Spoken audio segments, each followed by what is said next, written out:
Radhe Radhe everyone. Welcome back to my channel Pravah the flow of knowledge. आज का जो video होने वाला है वो हमारा मैकेनिज्म ऑफ बिहेवियर के ही सब टॉपिक फिक्स्ड एक्शन पैटर्न के ऊपर होने वाला है। फिक्स्ड एक्शन पैटर्न जिसको एफएफपी भी कहा जाता है, इसके कुछ और भी नाम्स होते हैं, नाम है जिनके द्वारा फिक्स्ड एक्शन पैटर्न को जाना जाता है, जिसके अंदर आपको कुछ और नाम भी इसके याद रखने हैं, जिसके अंदर आता है हमारा कंज्यूमेटरी बिहेवियर,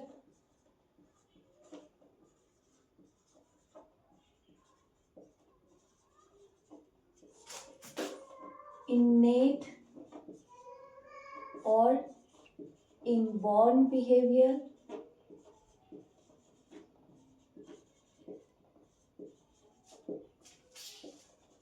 मॉडल एक्शन पैटर्न,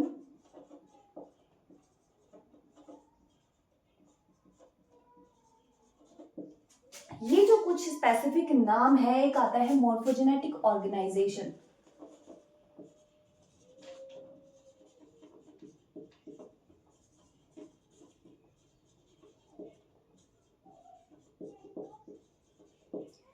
ये कुछ अदर्स नेम्स हैं फिक्स्ड एक्शन पैटर्न के। इन नामों से भी फिक्स्ड एक्शन पैटर्न को जाना जाता है। तो ये भी कुछ आपको याद रखने हैं, क्योंकि जो एग्जाम्स में क्वेश्चंस होते हैं वो ये वाला नाम ना देकर ये नेम देकर भी आपको पूछा जा सकता है।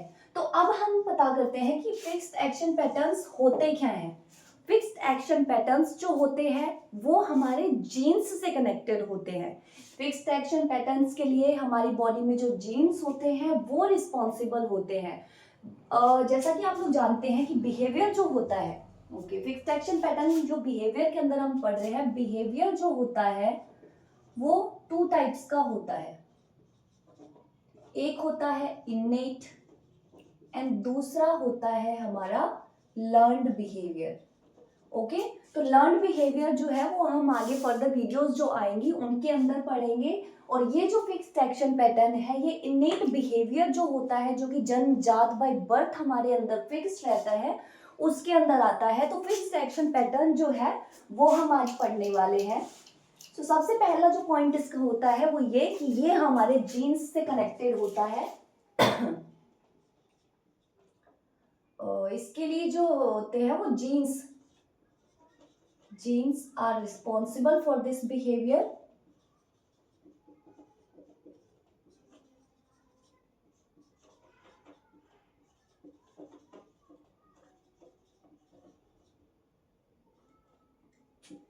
इसके अंदर जो है एक स्पेशीज मेमोरी जो होती है वो क्रिएट होती है। हर अलग अलग टाइप के जो स्पेशीज हमारे अर्थ के ऊपर प्रेजेंट होते हैं, हर स्पेशीज के अंदर एक पर्टिकुलर बिहेवियर की एक मेमोरी उनके अंदर फिक्स्ड रहती है कि जब ऐसी सिचुएशन जो उनको दी जाए, कोई सिचुएशन, तो उस सिचुएशन में वो एक सेम टाइप से बिहेव करते हैं। तो वो जो होता है कि स्पेसीज मेमोरी जो होती है वो उन सबके अंदर फिक्स रहती है। तो जैसा कि हमें पता चला कि भाई जीन्स इसके लिए रिस्पॉन्सिबल होते हैं, एक स्पेसीज मेमोरी जो होती है वो ऑर्गेनिज्म में होती है। अब बात आती है कि इसके एग्जांपल्स, फिक्स्ड एक्शन पैटर्न्स हमें कहाँ देखने को कहाँ देखने को मिलते हैं। तो इसके अंदर हमारे बहुत सारे हमारे आसपास हमें एग्जांपल्स देखने को मिलते हैं। अगर हम ऑब्जर्व करें तो हमारे आसपास हमें बहुत सारे फिक्स्ड एक्शन पैटर्न्स के एग्जांपल दिखते हैं, जिसके अंदर हमारे कुछ कॉमन एग्जांपल्स जो होते हैं वो आते हैं, जैसे web of spider, web of spider हो गया, नेस्टिंग हो गया, nesting in birds, nesting in birds हो गया, and feathers cleaning bye birds. Feather cleaning जो बिहेवियर होता है बर्ड्स का, वो भी जो फिक्स्ड एक्शन पैटर्न है उसी का एक एग्जाम्पल होता है। इसके अलावा जो हमारे एग्जाम्पल होते हैं, पीकॉक डांसिंग,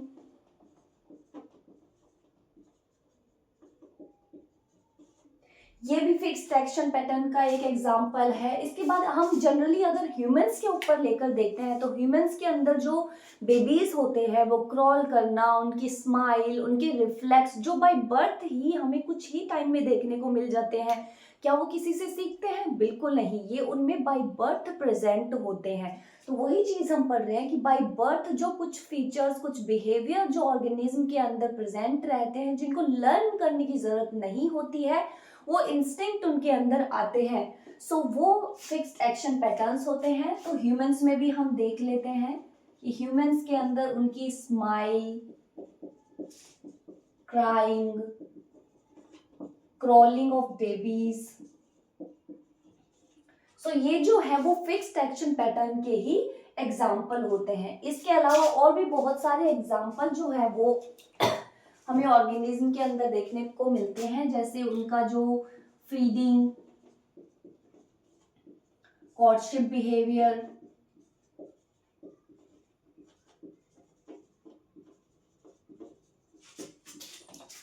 एग्रेशन बिहेवियर जो होता है वो भी फिक्स्ड एक्शन पैटर्न का ही एग्जाम्पल होता है।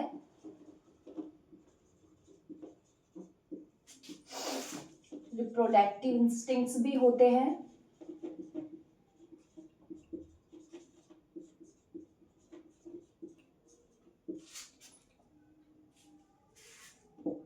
पेरेंटल केयर,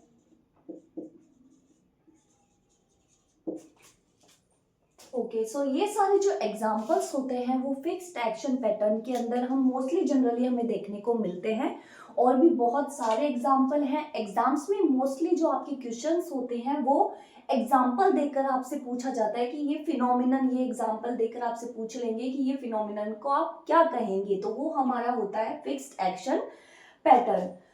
फिर इसके बाद जो है इसके बाद हम कुछ स्पेसिफिक एग्जाम्पल का डिस्क्रिप्शन लेके पढ़ेंगे कि जिनके ऊपर डिस्कवरी हुई थी, स्टडी की गई थी, तो वो हम इसके बाद में पढ़ते हैं। अभी आप इस पेज से मैं यहीं पे लिख देती हूँ। एक जो टर्म होता है, एक स्पेसिफिक टर्म होता है Kaspar हॉजर।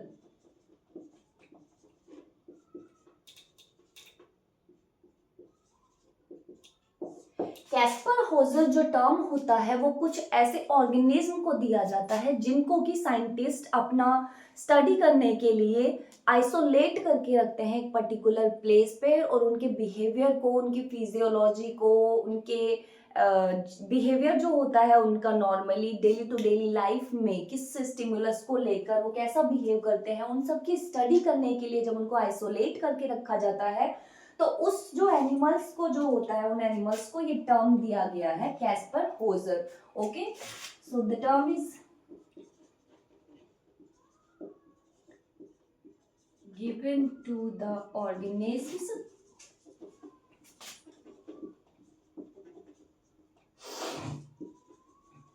which are isolated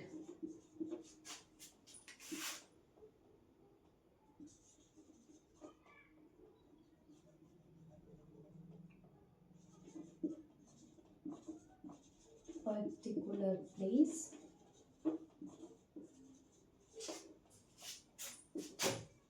for the scientific study of their behavior.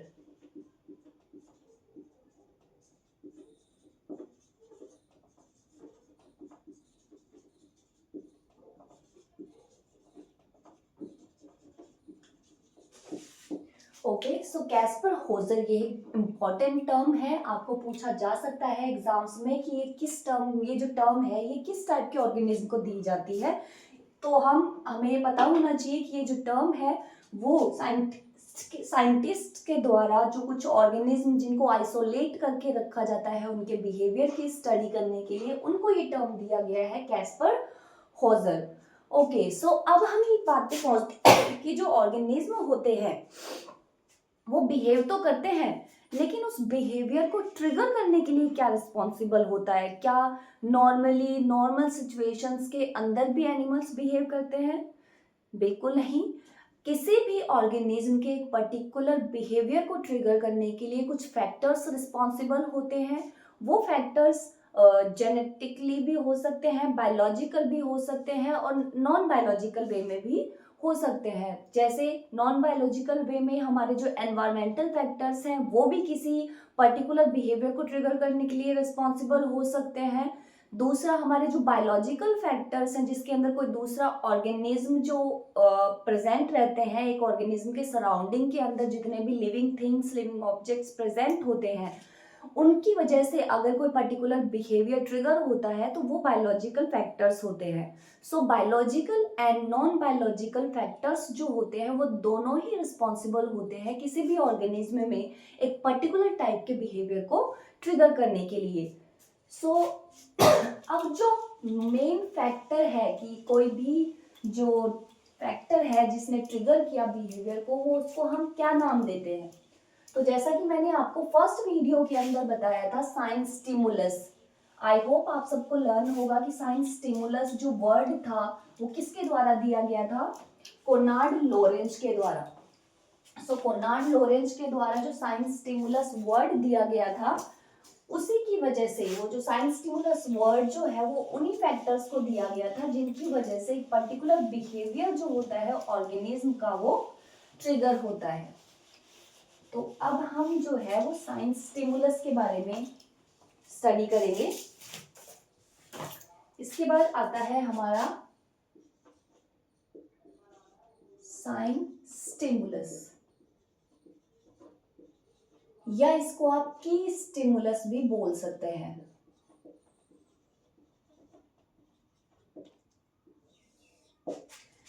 की स्टिमुलस या साइंस स्टिमुलस के नाम से इसको जाना जाता है। ये जो वर्ड था मैं फिर से आपको बता देती हूँ, कोनार्ड लोरेंज के द्वारा दिया गया था। ये जो टर्म था, कोनार्ड लोरेंज ने सबसे पहले इस कॉन्सेप्ट के बारे में बताया था। फिर इसके बाद में जो इसकी फर्दर स्टडी जो की गई थी वो निको टिनबर्गर के द्वारा की गई थी। सॉरी, निको टिनबर्गर ने जो है वो इसके बाद में साइंस स्टिमुलस को लेकर फर्दर स्टडी की थी, एक एक्सपेरिमेंट किया था एक ऑर्गेनिज्म के ऊपर, उसकी साइंस स्टिमुलस को लेकर उसके बिहेवियर की स्टडी की थी। तो ये जो साइंटिस्ट है ये हमारे साइंस स्टिमुलस फैक्टर जो होता है इससे रिलेटेड है। इसके अंदर हमारा आता है साइंस स्टिमुलस के अंदर निको टिनबर्गर ने जो एक्सपेरिमेंट किया था वो किया था स्टिकलबैक फिश के ऊपर।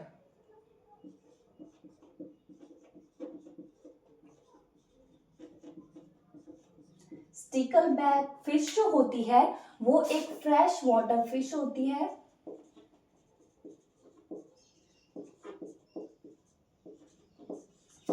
स्टिकलबैक फिश के ऊपर जो है वो निको टिनबर्गर ने एक एक्सपेरिमेंट किया, उसके ऊपर स्टडी की और उसके थ्रू उन्होंने ये कॉन्सेप्ट दिया था कि हाँ, किसी भी बिहेवियर को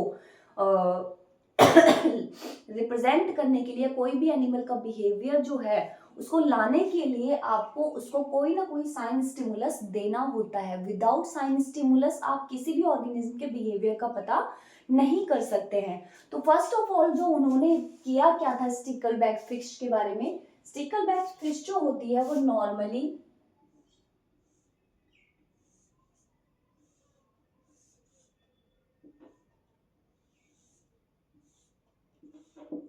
ओके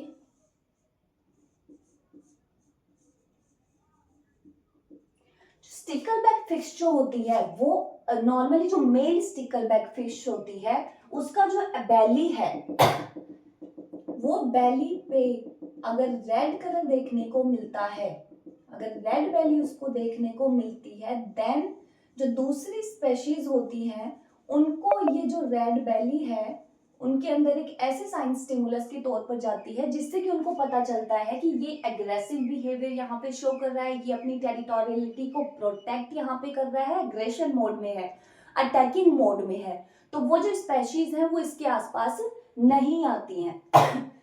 तो ये नॉर्मली देखा जाता था कि स्टिकलबैक फिश जो होती है अपनी टेरिटरी में ऐसे रेड बेली, रेड एब्डोमेन उसका देखा जाता था। तो इसने ये प्रूव करने के लिए कि हाँ, साइंस स्टिमुलस रिस्पॉन्सिबल होता है किसी भी बिहेवियर को रिप्रेजेंट करने के लिए, निको टिनबर्गर ने क्या किए, उन्होंने जो है वो 3 मॉडल लिए। ये मॉडल फर्स्ट हो गया, ठीक है। इसका जो एब्डोमेन था या जो बेली था स्टिकलबैक फिश मॉडल का वो रेड नहीं था, कोई भी कलर आप ले सकते हो बट रेड नहीं। दूसरा जो मॉडल लिया उन्होंने वो स्टिकल बैक फिश की शेप का ना होकर अलग शेप का था,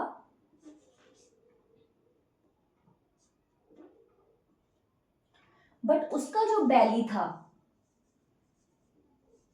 वो भी रेड कलर का था। ओके, एक और मॉडल लिया उन्होंने,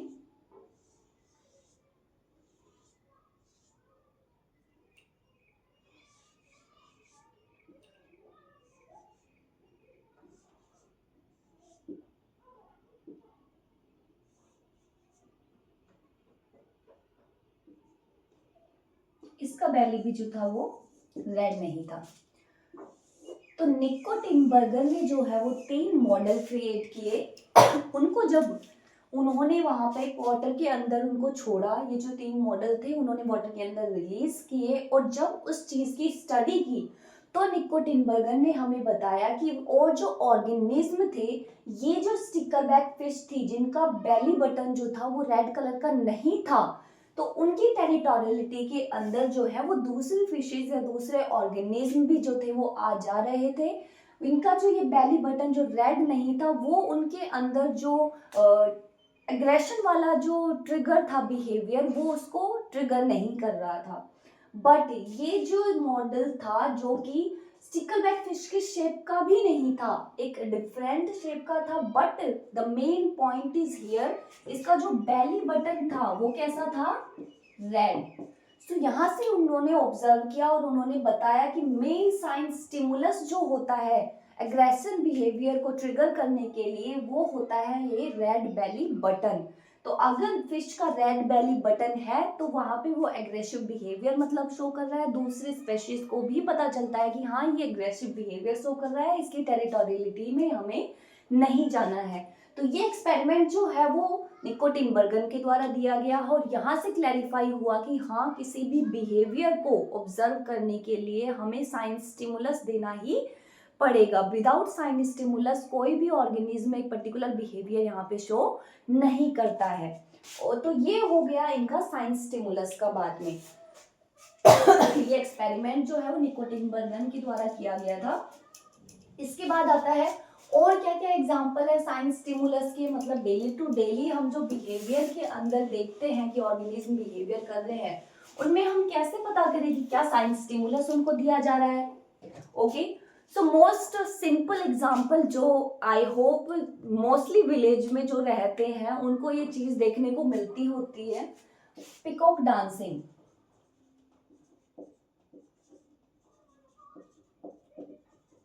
ओके, पिकॉक डांसिंग होती है कि जनरली हमें अपने घरों के आसपास विलेज में देखने को मिल ही जाता है।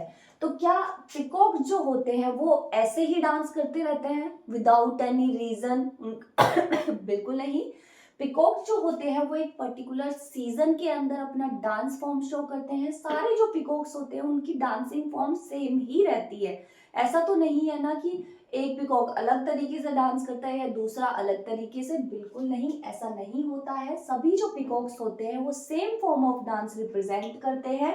और ये कब करते हैं? एक पर्टिकुलर सीजन के अंदर।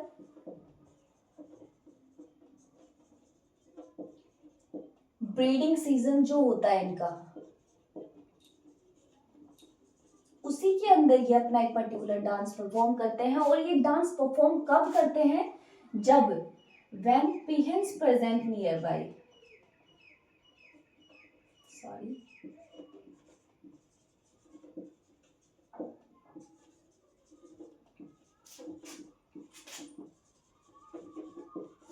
ओके, तो जब पिहन्स प्रेजेंट होती हैं उनके नियर बाई, तभी जो है वो पिकॉक्स अपना डांस फॉर्म शो करते हैं। तो ये जो पिहन्स होती हैं ये कैसे वर्क करती हैं? As a sign stimulus. ये की फैक्टर की तरह वर्क करती हैं। जब पिहन्स आसपास होती हैं तो पिकॉक अपना डांस शो करते हैं उनको अट्रैक्ट करने के लिए, ब्रीडिंग के पर्पज से। सो ये हमारा एग्जाम्पल हो गया कि हाँ बिहेवियर को हमें सामने लाने के लिए हमें अगर किसी चीज का बिहेवियर देखना है तो हमें उसको साइन स्टिमुलस देना ही पड़ता है। फिर इसके बाद हमने जो सबसे पहले जो पॉइंट पढ़ा था कि जो हमारे फिक्स्ड एक्शन पैटर्न्स होते हैं उनके लिए जीन्स रिस्पॉन्सिबल होते हैं। ओके, सो इसका क्या प्रूफ था, इसके ऊपर भी एक एक्सपेरिमेंट जो है वो इसके ऊपर किया गया था।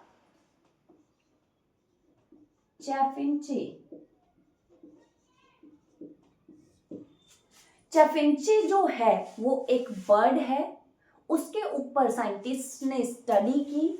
उन्होंने क्या किया, सबसे पहले इसको नेचुरल एनवायरनमेंट के अंदर ऑब्जर्व किया। नेचुरल एनवायरनमेंट के जब चैफिंची बर्ड को ऑब्जर्व किया गया तो इसके अंदर देखा गया कि 12 to 13 मंथ जो होता है इनके हैच होने के बाद में एग के, जो बर्ड है बेबी बर्ड जो होता है वो 12 to 13 मंथ कंप्लीट होने के बाद में एक जो सिंगिंग होती है, एक पर्टिकुलर हर एक बर्ड की अलग अलग सिंगिंग पैटर्न होता है उनका। तो ये चैफिंची जो बर्ड होता है वो 12 to 13 मंथ के अंदर पूरा कंप्लीट सॉन्ग जो होता है वो इसके अंदर ये लर्न कर लेता है, या फिर इसके अंदर कंप्लीटली डेवलप हो जाता है। वो पर्टिकुलरली कंप्लीट सिंगिंग जो होता है वो करने लग जाता है। तो साइंटिस्ट ने क्या किया, इस चैफिंची बर्ड को आइसोलेट किया, isolate till expiry of 13 month.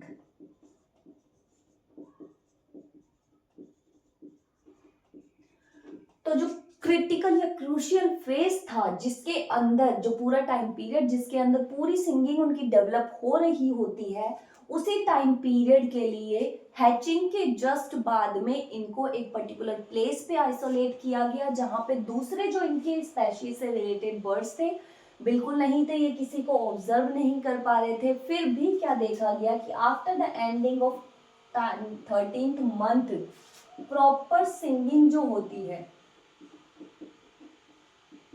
Proper singing pattern जो है वो डेवलप हो गया।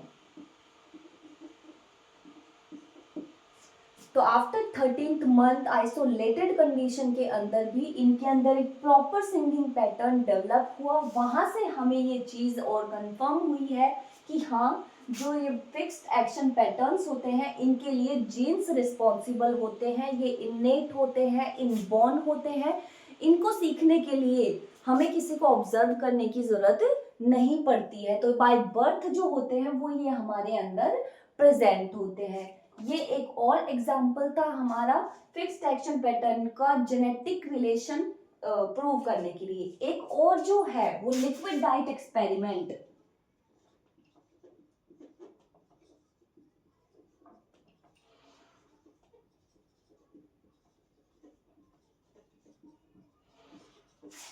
एक लिक्विड डाइट एक्सपेरिमेंट किया गया स्क्वेरल्स के ऊपर। ओके, स्क्वेरल्स के ऊपर जो है वो एक लिक्विड डाइट एक्सपेरिमेंट किया गया। मोस्टली आप लोगों को पता होगा कि स्क्वेरल्स जो होती हैं वो सॉलिड पे फीड करती हैं। जो पीनट्स हो गए, वॉलनट्स वगैरह हो गए, जितने भी ग्रेन्स हम उनको डालते हैं उनके ऊपर वो फीड करती हैं। तो स्क्वेरल्स का नॉर्मली बिहेवियर क्या होता है कि वो अपने फूड को जितना खाना होता है खा लेती हैं, बाकी मोस्टली ले जाकर वो अपने किसी भी नेस्ट पे जहाँ पे वो रह रही होती है, उनका जो टेरिटोरियलिटी होता है उसके अंदर जाके एक गड्ढा खोद के उसके अंदर स्टोर करके रखती हैं। ये एक जेनेटिक बिहेवियर होता है स्क्वेरल का। तो इसके अंदर एक क्या एक्सपेरिमेंट किया गया, स्क्वेरल को जो है बाय बर्थ एक आइसोलेटेड कंडीशन के अंदर रखा गया। ओके, उनको बाय बर्थ एक आइसोलेट कंडीशन के अंदर रखा गया और उनको स्टार्टिंग से जो है लिक्विड डाइट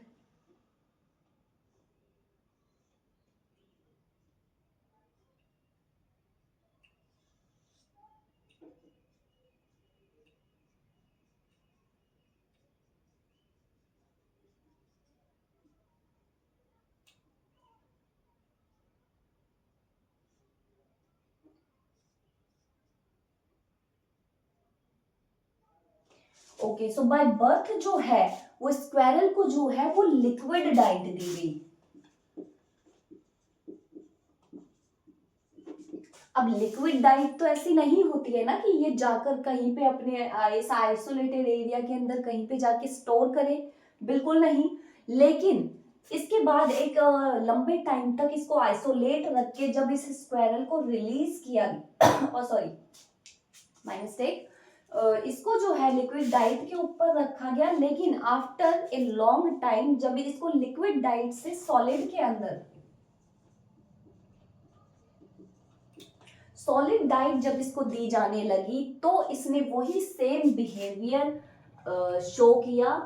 वो एक कोने में ले जाकर जो है वो अपने जो फूड होता है उसको इकट्ठा करने लगी। सो ये वही जेनेटिक बिहेवियर शो कर रही है जो कि दूसरे स्क्वैरल्स नॉर्मली शो करते हैं। क्या इसने ऑब्जर्व किया था किसी दूसरे स्क्वैरल को?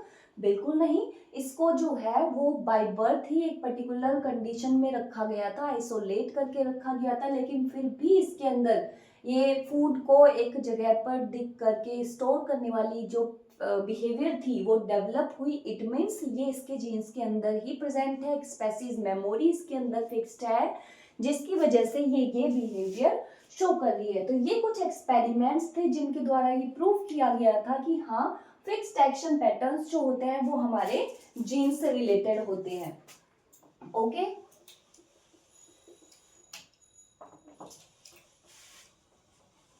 इसके बाद हम कुछ और एग्जांपल्स जो होते हैं, जैसे बया चिड़ी जो है हमारी, वो एक बहुत ही स्पेसिफिक टाइप का घोंसला बनाती है। तो क्या किसी से सीख के आई है वो? बिल्कुल नहीं, उसके जीन्स के ही अंदर प्रेजेंट होता है ये, और वो बाय बर्थ उसको पता रहता है कि वो जो घोंसला होता है, वो जो नेस्ट बिल्डिंग जो होती है उनकी पर्टिकुलर टाइप की, वो किस टाइप से उन्हें करना है। तो ये जो है वो फिक्स्ड एक्शन पैटर्न के कुछ एग्जाम्पल थे। बर्ड नेस्टिंग भी इसका एक एग्जाम्पल होता है। इसके बाद एक और एक्सपेरिमेंट जो है वो किया गया था फिक्स्ड एक्शन को समझाने के लिए, ग्रे लैग गूज के ऊपर।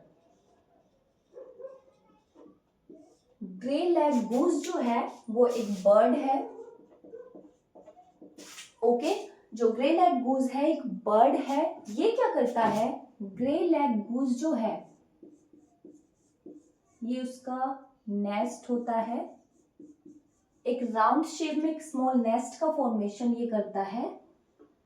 ये इसके एग्स इसके अंदर प्रेजेंट हैं।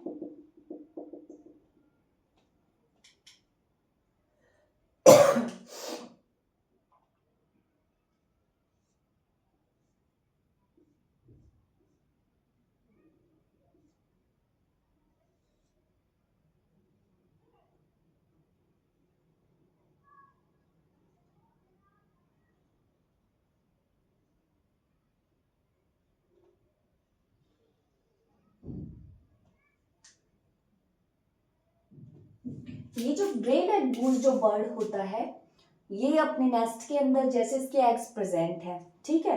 तो अब इसके बिहेवियर को स्टडी करने के लिए इसका एक पर्टिकुलर बिहेवियर होता है कि अगर इसको कोई एग, अपना एग जो है वो अपने नेस्ट से बाहर दिखाई देता है, तो ये एग का नेस्ट से बाहर दिखना इसके जो बिहेवियर को ट्रिगर करेगा। ये एक साइंस स्टिमुलस की तरह वर्क करता है, वर्क्स एज साइंस स्टिमुलस। तो ये जो साइंस स्टिमुलस की तरह वर्क करेगा और ये ट्रिगर करेगा कि ये जो ग्रे लैग गूज है ये अपना पर्टिकुलर बिहेवियर शो करे इस एग को वापस से अपने नेस्ट में लाने के लिए। तो ये जो ग्रे लैग गूज है ये अपने नेस्ट से बाहर निकलकर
ओके, तो ये जो ग्रे लैग गूस होता है, ये पर्टिकुलर बिहेवियर यहाँ पे शो कर रहा है। एग का नेस्ट से रोल करके बाहर जाना इसके बिहेवियर को ट्रिगर करेगा, साइन स्टिमुलस की तरह वर्क करेगा। इसके बाद ये जो ग्रे लैग गूस है, नेग रोलिंग मैकेनिज्म जो होता है उसके थ्रू ये जो है वो एग के पास जाकर अपनी नेक को बेंड करके उस और जो एग होता है उसको रोल करते हुए वापस से बैकवर्ड मोशन के अंदर जो होता है वो अपने नेस्ट के अंदर वापस लेके आता है। जो ये जो बिहेवियर होता है ग्रे लैग गूज का, ये भी फिक्स्ड एक्शन पैटर्न होता है। सारे जो ग्रे लैग गूज होते हैं वो अपने एग के नेस्ट से बाहर जाने पर सेम यही पैटर्न से जो होता है वो अपने एग को वापस से नेस्ट के अंदर लेके आते हैं। जो ये जो है वो एग्जांपल है हमारे फिक्स्ड एक्शन पैटर्न का कि हाँ जेनेटिकली फिक्स्ड होता है, स्पेसीज के अंदर सेम होता है। इसके बाद जो होता है वो हम स्टडी करते हैं इंस्टिंक्ट स्टिमुलस फिल्टरिंग, एक कॉन्सेप्ट है।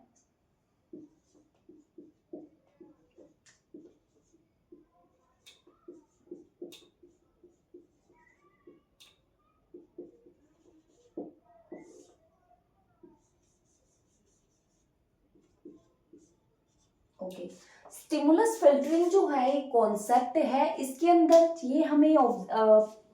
हम ये जानेंगे कि जो ऑर्गेनिज्म होते हैं वो किस तरीके से पता करते हैं कि हाँ ये स्टिमुलस है, अब इस स्टिमुलस के लिए हमें इस टाइप से बिहेवियर करना है, या कैसे पता करेंगे कि हाँ ये चीज हमारे लिए एक स्टिमुलस का काम कर रही है, अब हमें बिहेव करना है। तो इसके अंदर जो एग्जाम्पल है सबसे पहले आता है हैरिंग गर्ल का एग्जाम्पल।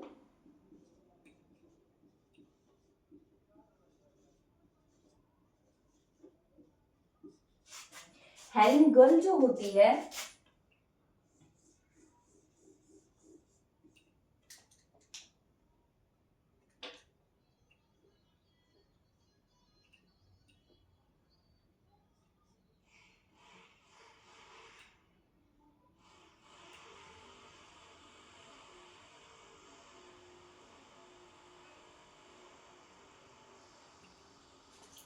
हैरिंग गर्ल्स के जो लिटिल बेबीज जो होते हैं जब हैरिंग गर्ल बाहर फूड लेने के लिए जाती है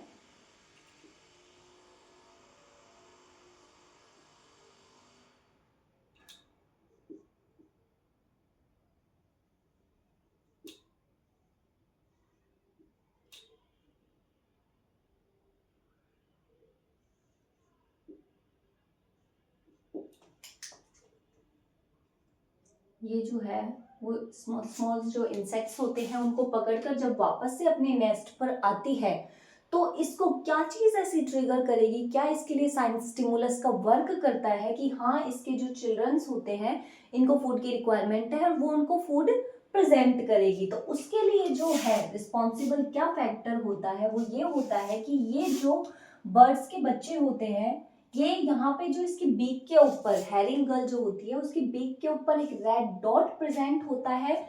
बच्चे जो होते हैं वो अपनी बीक से इसके बीक के रेड डॉट के ऊपर जाके प्रेस करते हैं और ये जो पूरी प्रोसेस है ये इसके लिए साइंस स्टिमुलस की तरह वर्क करती है। और ये जो हैरिंग गर्ल बर्ड होती है वो अपने चिल्ड्रंस को जो है वो इंसेक्ट से फीड करवाती है। तो ये जो इसका जो बीक के ऊपर जो रेड डॉट प्रेजेंट होता है उसको प्रेस करना, उसके ऊपर प्रेस हुआ है तो ये इसके लिए साइन स्टिमुलस का वर्क करेगा, और ये जो है वो छोटे छोटे बर्ड्स को जो है वो फूड प्रोवाइड करेगी। ये हेरिंगल का एक एग्जाम्पल था।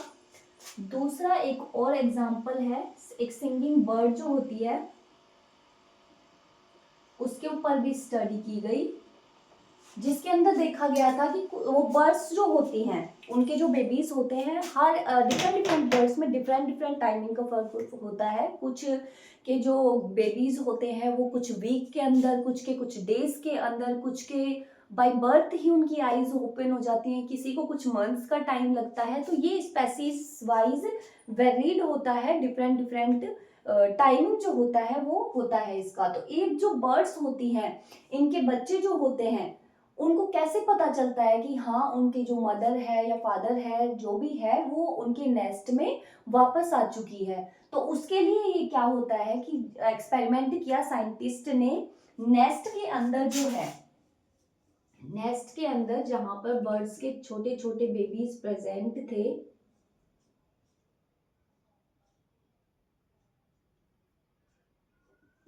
छोटे छोटे बेबीज जो यहाँ पे प्रेजेंट थे बर्ड्स के, उस नेस्ट के ऊपर जो है वो किसी भी तरीके की एक्टिविटी शो नहीं कर रहे थे, एकदम पोलाइट थे, साइलेंटली अपनी नेस्ट में बैठे हुए थे। लेकिन जैसे ही साइंटिस्ट ने जो है वो अपनी एक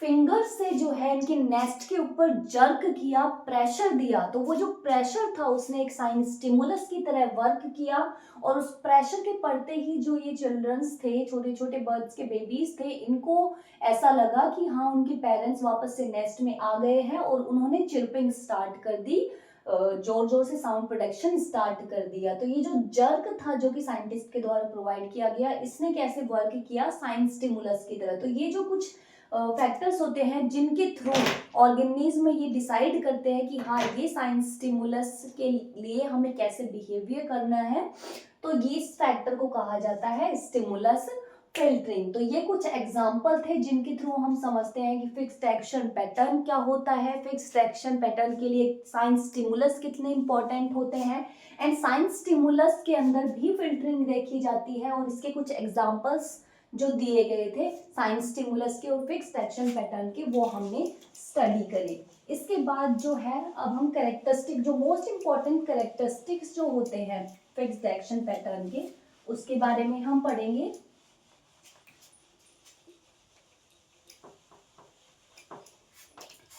द मोस्ट इंपॉर्टेंट कैरेक्टरिस्टिक्स जो है, मतलब जो ब्रीफ में जो सार है फिक्स्ड एक्शन पैटर्न्स का, 3-4 कुछ स्पेसिफिक पॉइंट्स हैं वो हम यहाँ पे देखेंगे।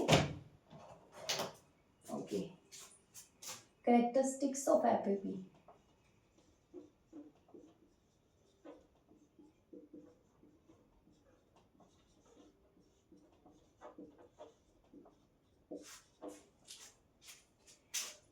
फर्स्ट है कॉम्प्लेक्स प्रोसेस।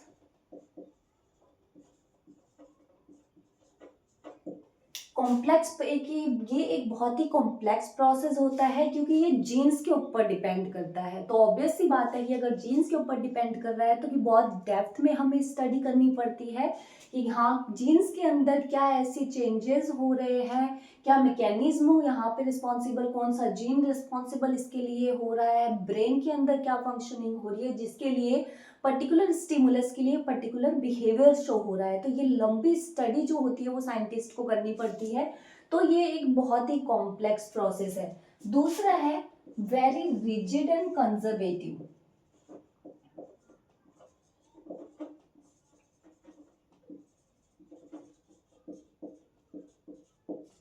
ये बहुत एक रिजिड स्ट्रक्चर है, मतलब आप इसको चेंज नहीं कर सकते हो। हमारे अंदर बिहेवियर फिक्स है तो वो ही बिहेवियर वहां पे शो होगा, हम उसको बदल नहीं सकते हैं।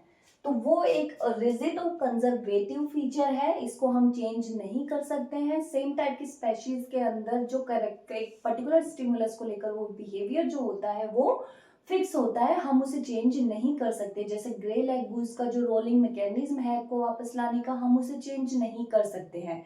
नेस्ट बिल्डिंग का जो उनका जो बिहेवियर होता है, हर एक बर्ड अपने एक स्पेसिफिक वे में नेस्ट का फॉर्मेशन करते हैं, तो उस प्रोसेस को हम चेंज नहीं कर सकते हैं। तो ये एक रिजिड और कंजर्वेटिव प्रोसेस होती है। Third,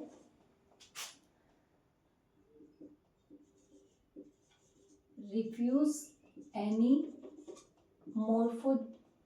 phylogenetic change.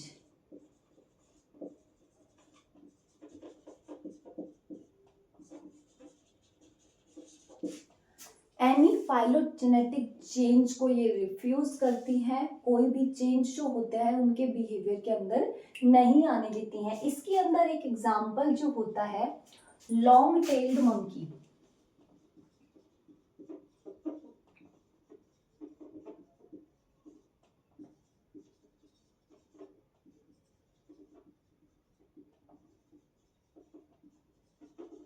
ओके, सो जो लॉन्ग टेल्ड मंकी जो होते हैं वो अपनी टेल को मूव करते रहते हैं। जब भी वो क्लाइंबिंग कर रहे होते हैं प्लांट्स के, ट्रीज के ऊपर, बिल्डिंग्स के ऊपर, तो उनका जो टेल का मूवमेंट होता रहता है, कॉन्स्टेंटली बेसिस पर होता रहता है, क्योंकि उनकी जो टेल होती है वो बैलेंस बनाने के लिए रिस्पॉन्सिबल होती है। लेकिन जो शॉर्ट टेल्ड मंकीज होते हैं, इवोल्यूट हुए शॉर्ट टेल्ड मंकी यहाँ पे डेवलप हो रहे हैं, तो शॉर्ट टेल्ड मंकी में बैलेंस बनाने के लिए टेल रिस्पॉन्सिबल नहीं होती है।